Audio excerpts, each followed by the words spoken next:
Hey, alrighty folks, good morning. It is Monday morning. We're just waiting at the airport, pick up point, no pick up point, the waiting area for a hire. But while we're sitting here, right, I'll give you a wee insight into Uber driver versus company driver. You've got the pros and cons obviously, right. So I've been doing Uber a year now.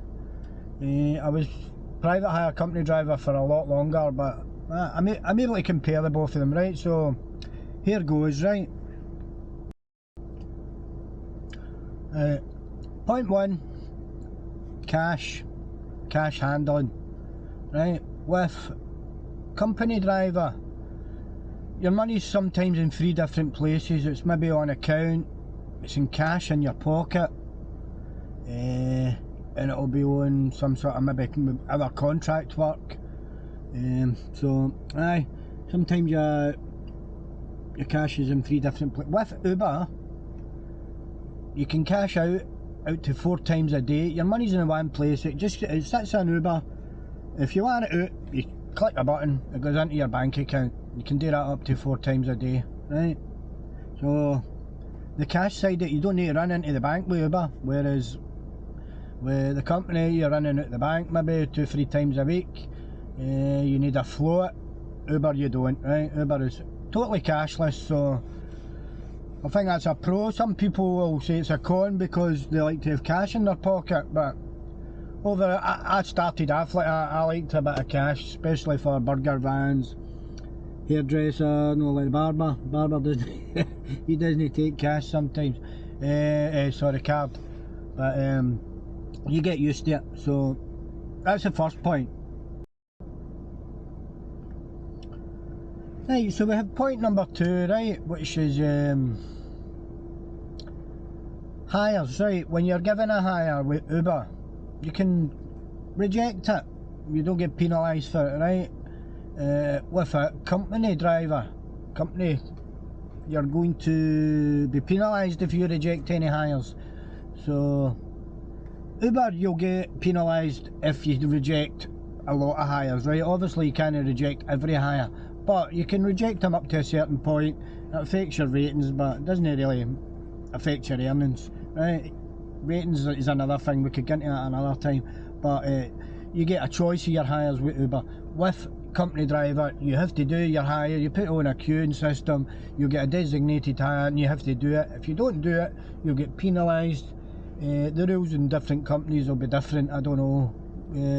The company I previously worked for, you were suspended for an hour or half an hour sometimes for refusing to do a designated hire. So with Uber, as I say, you can pick and choose it. So I prefer Uber with the hires, the choice of hires, that's great.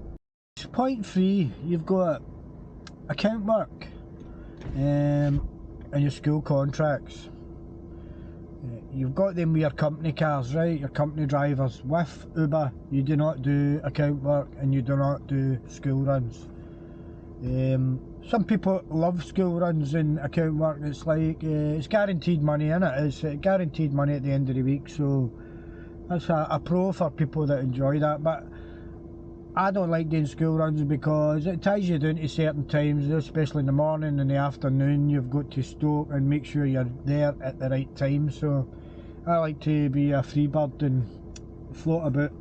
I tend to make a wee bit more money that way, in my experience when I was a company driver. With Uber driver, as I say, you have no account work and you have no school contracts. Right, we've also point 4.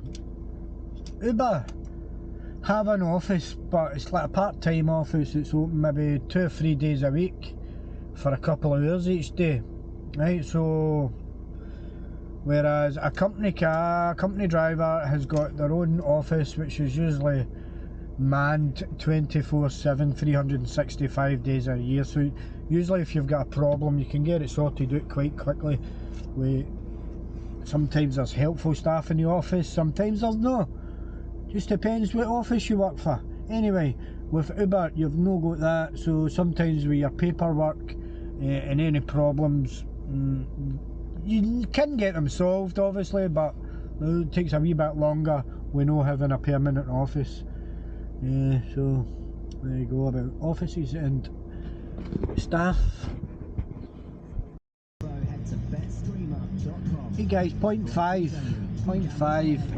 we have the weigh-in. With the company driver, you have got a weigh-in every week. It'll be a nominated day, Monday to Friday, where you pay your weigh-in. With Uber, there is no weigh-in. Uber take a percentage of each fare, but what you get offered is the fare you're getting. So at the end of the week, whatever's in your balance is yours. If you're working for the company, you've got a chunk of that to pay off for your weigh-in. So you'll have your actual weigh-in for the radio dues, and you'll have your booking fee, they're calling it now. So you'll normally they're charging about £1 for a booking fee. So if you do on average 100 hires, you're paying £100 booking fee plus your weigh-in. So Uber doesn't do that. Uber just offers you a price, you accept the price, what you've got in your bank at the end of the week is yours. So no deductions.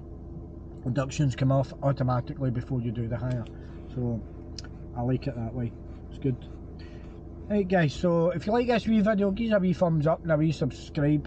It does not cost you a penny and I'd really appreciate it. Thank you very much guys. Point number 6 guys, this is the last one I can think of anyway, right? Airport pickups.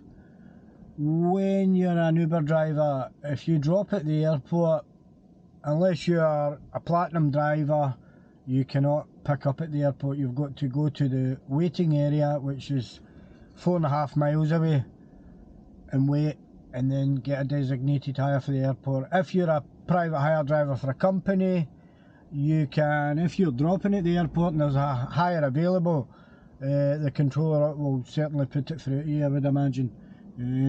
So that's not very good about the airport hires. That's the last one guys, so catch you again, thank you.